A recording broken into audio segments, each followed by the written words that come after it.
স্বাগতম তোমাদের প্রিয় চ্যানেল অধ্যয়ন। শুরু করার আগে বইটি খুলে রাখুন আর আমার সাথে পড়তে থাকুন। আমাদের এই ছোট্ট চ্যানেলটি সাবস্ক্রাইব করতে ভুলবেন না। চলুন শুরু করি। Social and ideological basis of reform. Social base. The social base of the Indian Renaissance was provided by the newly emerging middle class as well as the intellectuals educated in Indian and Western thought. সংস্কারের সামাজিক ও আদর্শিক ভিত্তি।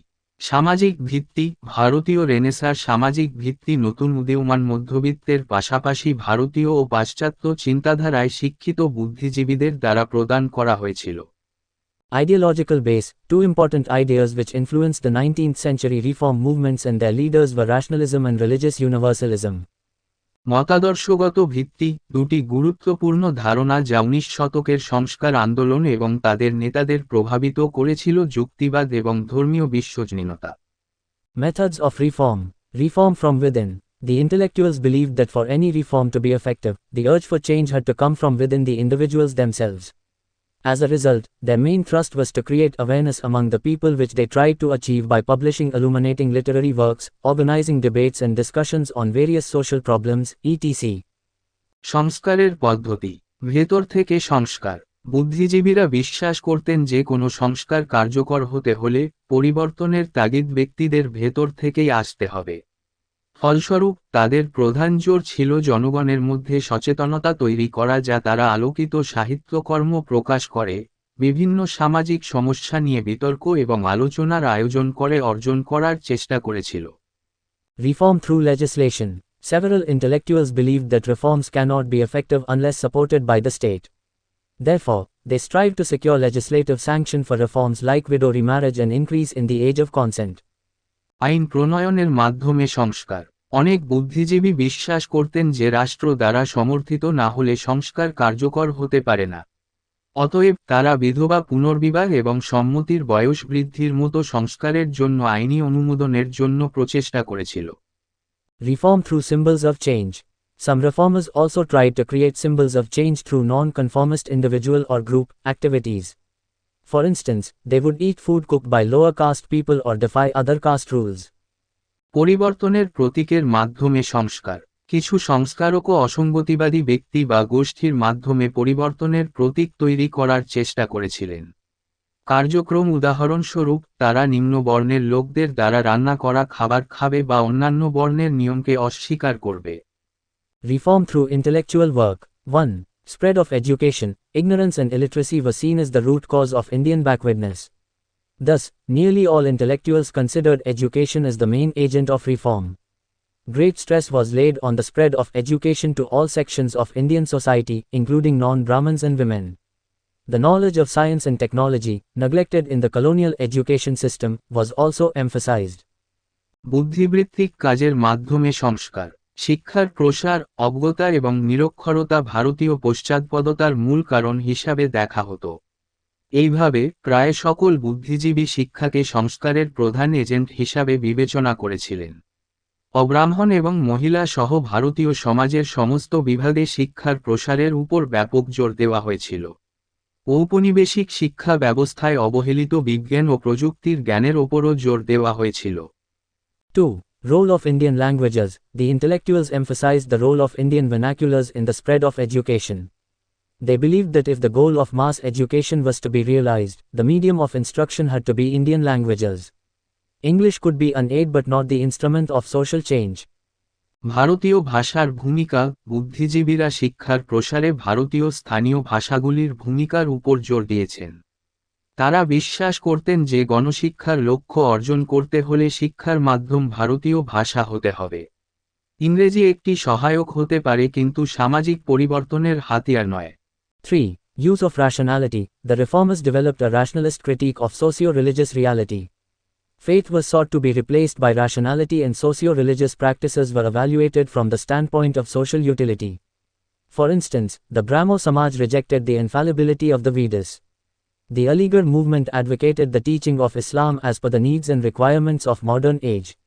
Scientific and medical reasons were cited against malpractices such as child marriage. যৌক্তিকতার ব্যবহার। সংস্কারকরা সামাজিক ধর্মীয় বাস্তবতার যুক্তিবাদী সমালোচনা গড়ে তুলেছিলেন। বিশ্বাসকে যৌক্তিকতার দ্বারা প্রতিস্থাপন করার চেষ্টা করা হয়েছিল এবং সামাজিক ধর্মীয় অনুশীলনগুলিকে সামাজিক উপযোগের দৃষ্টিকোণ থেকে মূল্যায়ন করা হয়েছিল। উদাহরণস্বরূপ, ব্রাহ্মসমাজ বেদের অপূর্ণতা প্রত্যাখ্যান করেছিল। আলিগড় আন্দোলন আধুনিক যুগের চাহিদা অনুযায়ী ইসলামের শিক্ষার পক্ষে ছিল। বাল্যবিবাহের মতো অপকর্মের বিরুদ্ধে বৈজ্ঞানিক ও চিকিৎসাগত কারণ উল্লেখ করা হয়েছে। 4. Use of scriptures. The intellectuals of the 19th century also sought scriptural sanction and often quoted lines from them to support their arguments in favor of reform. The priestly classes were blamed for distorting scriptural knowledge to suit their own ends. ধর্মগ্রন্থের ব্যবহার 19 শতকের বুদ্ধিজীবীরাও শাস্ত্রীয় অনুমোদন চেয়েছিলেন এবং সংস্কারের পক্ষে তাদের যুক্তি সমর্থন করার জন্য প্রায়শই তাদের কাছ থেকে লাইন উদ্ধৃত করেছিলেন। যাজক শ্রেণীকে তাদের নিজেদের স্বার্থে শাস্ত্রীয় জ্ঞান বিকৃত করার জন্য দায়ী করা হয়। 5. Appeal to universalism. A large number of reformers appealed to the universality of religion, that all religions were essentially the same. However, under colonial policy, later developments would reveal how universalism, instead of providing the basis for a broader secular ethos, retreated into religious particularism. সার্বজনীনতার প্রতি আবেদন। বহু সংখ্যক সংস্কারক ধর্মের সার্বজনীনতার জন্য আবেদন করেছিলেন, যে সমস্ত ধর্ম মূলত একই। তবে ঔপনিবেশিক নীতির অধীনে পরবর্তী উন্নয়নগুলি প্রকাশ করবে কিভাবে সর্বজনীনতা একটি বৃহত্তর ধর্মনিরপেক্ষ নীতির ভিত্তি প্রদান করার পরিবর্তে ধর্মীয় বিশেষত্ববাদে পিছিয়ে গেল। Reform through social work. There was a clear recognition among several reformers about the limitation of purely intellectual work without supportive social work. For instance, Vidyasagar did not stop himself at writing columns or giving lectures in advocacy of widow remarriage. Instead, he spent his entire life, energy and money for improving the condition of Indian widows. Similarly, Arya Samaj and Ramakrishna Mission also undertook substantial social work. সমাজকর্মের মাধ্যমে সংস্কার। সহায়ক সামাজিক কাজ ছাড়া বিশুদ্ধভাবে বুদ্ধিবৃত্তিক কাজের সীমাবদ্ধতা সম্পর্কে বেশ কয়েকজন সংস্কারকের মধ্যে একটি স্পষ্ট স্বীকৃতি ছিল। উদাহরণস্বরূপ, বিদ্যাসাগর বিধবা পুনর্বিবাহের পক্ষে কলাম লিখতে বা বক্তৃতা দিয়ে নিজেকে থামাননি। পরিবর্তে তিনি ভারতীয় বিধবাদের অবস্থার উন্নতির জন্য তার সমগ্র জীবন, শক্তি এবং অর্থ ব্যয় করেছিলেন। একইভাবে আর্য সমাজ এবং রামকৃষ্ণ মিশনও যথেষ্ট সামাজিক কাজ করেছে। Major social and religious issues. Social issues. Ignorance and illiteracy. Ignorance and illiteracy were widespread social evils, and thus nearly all intellectuals laid great emphasis on mass education in Indian languages. Special emphasis was laid on the knowledge of science and technology as the gateway to material development. প্রধান সামাজিক এবং ধর্মীয় বিষয়। সামাজিক বিষয়। অজ্ঞতা এবং নিরক্ষরতা। অজ্ঞতা এবং নিরক্ষরতা ছিল ব্যাপক সামাজিক কুফল এবং এইভাবে প্রায় সমস্ত বুদ্ধিজীবী ভারতীয় ভাষায় গণশিক্ষার উপর প্রচুর জোর দিয়েছিলেন। বৈষয়িক উন্নয়নের প্রবেশদ্বার হিসেবে বিজ্ঞান ও প্রযুক্তির জ্ঞানের ওপর বিশেষ জোর দেওয়া হয়েছিল। Brahman bigotry. The reformers bitterly criticized Brahman bigotry. They blamed the Brahmins for keeping the people in ignorance and perpetuating social degradation. Denouncing Brahman domination, reformers like Phule and Chandavarkar advocated upliftment of the lower castes and depressed classes. This attack on Brahmins was, however, not confrontationist, and effort was made to avoid any caste hostility. ব্রাহ্মণ ধর্মান্ধতা। সংস্কারকরা ব্রাহ্মণ ধর্মান্ধতার তিক্ত সমালোচনা করেছিলেন। তারা ব্রাহ্মণদেরকে দোষারোপ করে জনগণকে অজ্ঞতার মধ্যে রেখে সামাজিক অবক্ষয় ঘটাতে। ব্রাহ্মণ আধিপত্যের নিন্দা করে। ফুলে এবং চন্দ্রভারকরের মতো সংস্কারকরা নিম্নবর্ণ এবং অবদমিত শ্রেণীর উন্নতির পক্ষে ছিলেন। তবে ব্রাহ্মণদের উপর এই আক্রমণটি দ্বন্দ্বমূলক ছিল না এবং জাতিগত বৈরিতা এড়াতে চেষ্টা করা হয়েছিল। Caste system. The intellectuals severely attacked the caste system and discriminations based on caste, including untouchability. It was seen as an unhuman practice, degrading Indian society. It was also held responsible for keeping the Indian society divided, depriving it of feelings of patriotism. Hence, the caste system was understood as a major deterrent to sociopolitical progress of India. বর্ণপ্রথা। বুদ্ধিজীবীরা বর্ণপ্রথা এবং অস্পৃশ্যতা সহ বর্ণভিত্তিক বৈষম্যকে তীব্রভাবে আক্রমণ করে। এটাকে ভারতীয় সমাজের অধঃপতন, অমানবিক প্রথা হিসেবে দেখা হতো। ভারতীয় সমাজকে বিভক্ত রাখার জন্য, দেশপ্রেমের অনুভূতি থেকে বঞ্চিত করার জন্য এটিকে দায়ী করা হয়েছিল। তাই বর্ণপ্রথাকে ভারতের সামাজিক রাজনৈতিক অগ্রগতির প্রধান প্রতিবন্ধক হিসেবে বোঝানো হয়। Condition of women. The deplorable condition of women in Indian society was viewed as a pressing social problem. The reformers sought to end the subjugation of women and bitterly criticized degrading practices such as female infanticide, child marriage, purdah, sati, enforced widowhood, polygamy and prostitution. নারীর অবস্থা ভারতীয় সমাজে নারীদের শোচনীয় অবস্থাকে একটি চাপা সামাজিক সমস্যা হিসেবে দেখা হতো।